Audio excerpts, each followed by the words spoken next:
Okay, so good morning, everyone.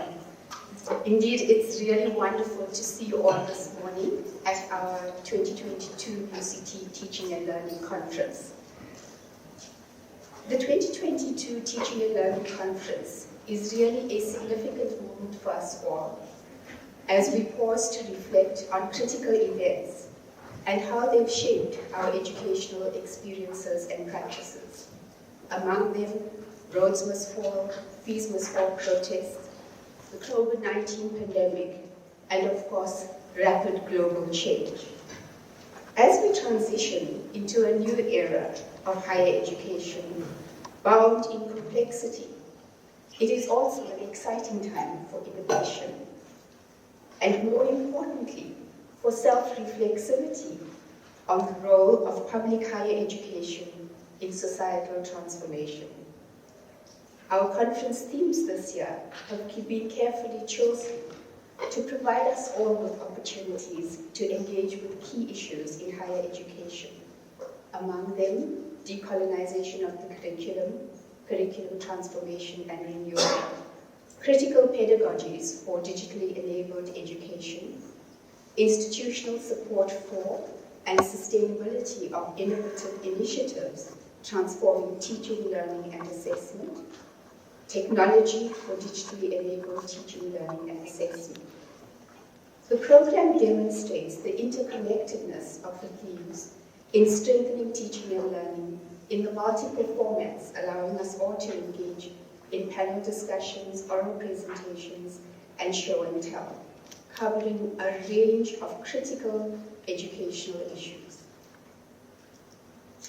So I want to share a little bit of my personal reflection on being an educator. Our conference has a very strong focus on transformation, social justice, and decolonization. And so the question I'm often asked is, why such a political focus? And this is a question I'm asked here in South Africa and internationally. What we do in our classes, institutions, and cultural environment every day are value-laden and therefore not neutral, even when they seem like normalized, taken for granted practices. Every choice we make about the content of what our lecture might be, how we engage students, what we assess, are all value-based choices, and therefore are always open to contestation. In reflecting on my own experience as a young lecturer back in the 1980s, responsible for professional education of speech-language therapists and audiologists, I thought I actually had it all right. I prepared my lectures very well, included the latest literature, aligned my assessment and teaching. And then one day, I was asked the question, in whose interest is this curriculum? And that really stopped me to think. It was a rude awakening when I realized that what I was doing was in fact a replication of what I was taught and how I was taught. I was actually training therapists, not educating, uncritically using imported Western knowledge base, which had limited contextual application. I privileged colonial disciplinary professional knowledge without questioning it. The problem with doing this was that graduates were not addressing core issues relevant to our context, not addressing key societal issues such as access, race, gender, disability, and class in our everyday practices. In fact, I was complicit in perpetuating social injustices. My realization at that point was that what we do every day are guided by our worldviews, our educational philosophy, whether consciously or not, who we are, our complex identities, professional influences, and the environment which conditions us. I had to find ways of changing a very sedimented educational practice, understanding that I too was part of the colonial education project, and forging ahead meant that I was in constant battle with myself, acknowledging that change work was difficult and it was necessary. So having learned that education is both personal and political, requires that each of us continuously engage with questions of how does public higher education contribute to social good, given colonial neoliberal influences. More than 30 years on, I am still learning and unlearning.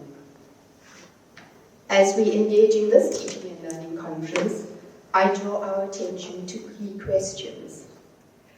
Why engage with decolonial curriculum change at this critical juncture? How are our educational practices building our identities as a valued, contextually responsive African university? How do we make sense of and address the achievement gap between Black and white students? How do we create a culture of care, inclusivity, and belonging through our everyday educational practices? How do we create an educational environment which prioritizes the health and well-being of staff and students?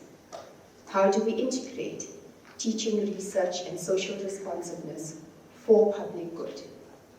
Through our difficult conversations, contestations, and deep engagement, I ask the question, is it possible for higher education to co-create a process and context to heal deep colonial wounds so that we see each other as human?